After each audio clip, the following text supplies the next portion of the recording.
వాస్తుబలం ప్రేక్షకులకు నమస్కారం. నేను మీ కిషన్ పటేల్.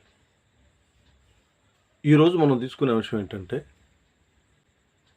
చాలామంది నాకు ఫోన్లు చేసి మెసేజ్లు పెట్టి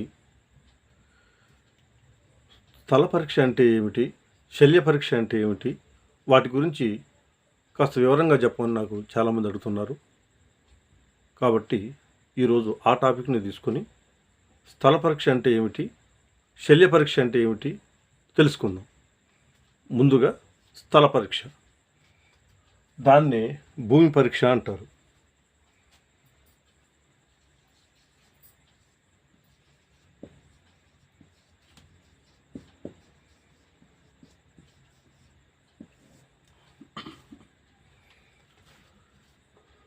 ఇల్లు కట్టుకోవాలి అనుకునేటువంటి ప్రదేశంలో, ఆ ఇంటి స్థలంలో ముందుగా ఇల్లు కట్టుకునేటప్పుడు ఆ భూమిని పరీక్షించాలి.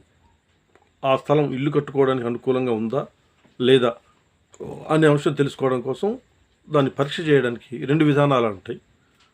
అందులో మొదటిది, ఆ భూమిలో 1 అడుగు లోతు గుంట, అడుగు లోతు వెడల్పు, అడుగు లోతు అడుగు వెడల్పు ప్రమాణంలో ఒక గుంటను తీయాలి.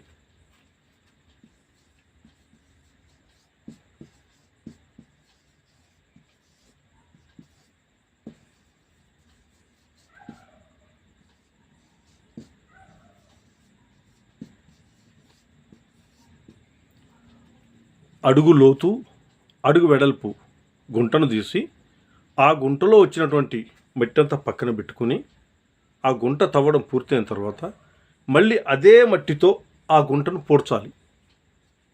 అలా పూడ్చినప్పుడు ఆ గుంట పూడ్చంగా మట్టి మిగిలితే ఆ స్థలం ఇల్లు కట్టుకోవడానికి పనికొచ్చే స్థలం, అక్కడ ఇల్లు కట్టుకోవచ్చు. అలా కాకుండా ఆ మట్టి ఆ గుంటకు సరిసమానంగా వస్తే, పూడ్చినప్పుడు మట్టి మిగలకుండా ఆ గుంటకు సరి సమానంగా వస్తే అక్కడ ఇల్లు కట్టుకుంటే ఫలితాలు మధ్యమ ఫలితాలు వస్తాయి. అలా కాకుండా ఆ మట్టి ఆ గుంటకు సరిపోకుండా ఇంకా లోపలికే ఉంటే అక్కడ ఇల్లు కట్టుకుంటే అంత నష్టాల పాలవుతారు. ఇది భూమి పరీక్షలో మొదటి పరీక్ష. మట్టి మిగిలితేనేమో అక్కడ ఇల్లు కట్టుకుంటే బాగుంటారు. మట్టి దాని వరకు సమానంగా వస్తే మాత్రానికి మధ్యమ ఫలితాలని చూస్తారు. అలా కాకుండా మట్టి లోపలికే వెళ్తే మాత్రానికి అక్కడ నష్టాల పాలవుతారు. కాబట్టి అక్కడ ఇల్లు కట్టుకోకూడదు అని మనం చెప్తాం అన్నమాట.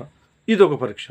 ఇక రెండవ పరీక్ష ఏంటంటే, అదే అడుగు లోతు అడుగు వెడల్పు ఒక గుంటను ఆ ఇంటి స్థలంలో ఎక్కడైనా సరే 4 మూలల్లో కానీ మధ్యలో కానీ ఒక గుంటను అడుగు లోతు అడుగు వెడల్పులో తీసి ఆ మట్టి అంతా పక్కన వేసుకొని ఆ గుంట నిండుగా నీళ్లు పోయాలి. గుంట నిండుగా నీళ్లు పోసిన తర్వాత ఆ ఇంటి యజమాని తను ఎంత వేగంగా నడవగలుగుతాడో అంత వేగంగా ఈ నీళ్లు పోసిన వెంటనే 100 అడుగుల దూరం వేగంగా వెళ్ళిపోయి మళ్ళీ అదే వేగంతో తిరిగి రావాలి. అతను వేగంగా వెళ్ళి తిరిగి వచ్చేటప్పటికి ఆ గుంటలో నీళ్లు పోసినవి పోసినట్టుగానే ఏమాత్రం ఇంకకుండా అలాగే ఉంటే అక్కడ ఇల్లు కట్టుకుంటే మంచి ఫలితాలు వస్తాయి. అలా కాకుండా అతను పోయి వచ్చేలోపు ఆ నీళ్లు సగానికి ఇంకిపోతే అక్కడ ఇల్లు కట్టుకుంటే మధ్యమ ఫలితాలే వస్తాయి. అలా కాకుండా ఆ నీళ్లు పూర్తిగా ఇనికిపోతే అక్కడ ఇల్లు కట్టుకుంటే ఎటువంటి ఫలితాలు ఉండవు, నష్టాలే వస్తాయి. కాబట్టి ఈ రకంగా కూడా మనం పరీక్ష చేసుకోవచ్చు. ఒకటి, మట్టిని తవ్వి మట్టిని నింపి ఒక పరీక్ష, నీళ్లు పోసి చూసుకోవడం రెండవ పరీక్ష. ఇది భూమి పరీక్ష అంటారు. ఇక పోతే శల్య పరీక్ష.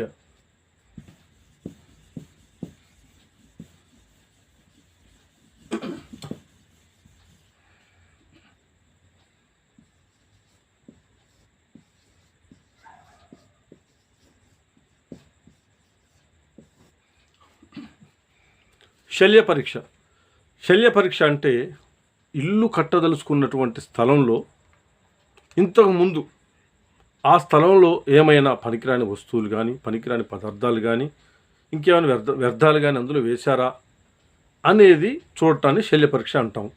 అందులో ముఖ్యంగా ఏంటంటే ఎముకలు, పుర్రెలు, ఇనప ముక్కలు, బూడిద, సగం కాలిన కర్రలు, గాజు పెంకులు, తీసివేసినటువంటి పుస్తెల తాడు, చేతి నుంచి పగలగొట్టేటువంటి చేతి గాజులు, తీసివేసినటువంటి మెట్టెలు, ఇలాంటివి ఎటువంటివి అందులో కనిపించినా కానీ, అందులో దొరికినా కానీ ఆ స్థలంలో ఇల్లు కట్టకూడదు.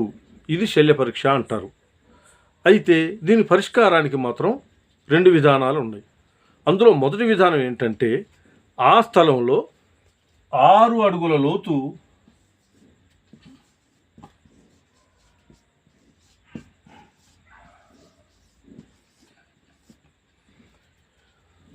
మనం ఎంత వెడల్పున ఎంత పొడవులో అయితే మనం ఇల్లు కట్టదలుచుకున్నామో అంత వైశాల్యంలో 6 అడుగుల లోతున మట్టిని తీసి వేరే చోట పడవేసి మళ్ళీ వేరే కొత్త మట్టిని తెచ్చి దాన్ని నింపుకోవాలి. అలా చేసుకుంటే అందులో ఎటువంటి శల్యములు ఉన్నప్పటికీ అవి తొలగిపోతాయి, మనకు ఎటువంటి దోషము రాదు. అంతే, ఆ మట్టి నింపేటప్పుడే 6 అడుగుల లోతు నుంచి మనం మట్టి తీసాం కాబట్టి అదే 6 అడుగుల లోతు నుంచే పునాది కట్టి అది భూమి లెవెల్గా నింపుకున్నాక ఆ పైన మనకి ఎంత పునాది అవసరమో అంత ఎత్తు బేస్మెంట్ కట్టుకొని ఆ పైన ఇల్లు కట్టుకుంటే శ్రేయస్కరంగా ఉంటుంది. ఇది ఒక పరీక్ష. ఇలా సాధ్యపడనప్పుడు ఇంకో విధానంగా ఏం చేయాలంటే, అదే భూమిని, ఆ ఇల్లు కట్టుకునేటువంటి స్థలాన్ని బాగా మెత్తగా దున్నించి, వ్యవసాయ భూమిలాగా మెత్తగా దున్నించి అందులో తులసి విత్తనాలను చల్లాలి.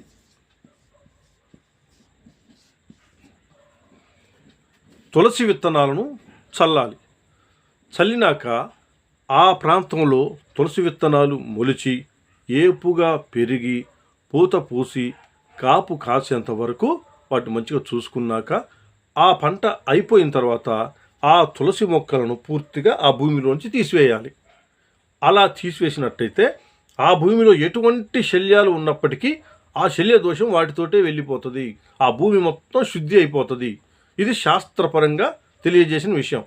కాబట్టి మనకు 6 అడుగుల లోతు గుంట తీసి మట్టిని నింపుకోవడానికి అవకాశం లేనప్పుడు, వీలు లేనప్పుడు ఈ రకంగా తులసి గింజలు జల్లి తులసి మొక్కలను పెంచి ఆ నేలను శుద్ధి చేసుకొని ఆ తర్వాత ఇల్లు కట్టుకుంటే అంత క్షేమదాయకంగా ఉంటుందని శాస్త్రాలు చెప్తున్నవి. కాబట్టి అందరూ కూడా ఈ పద్ధతుల్లో ఏది సాధ్యపడితే అది అవలంబించి చక్కగా ఇల్లు కట్టుకొని సంతోషంగా ఉండాలని కోరుకుంటూ శుభం.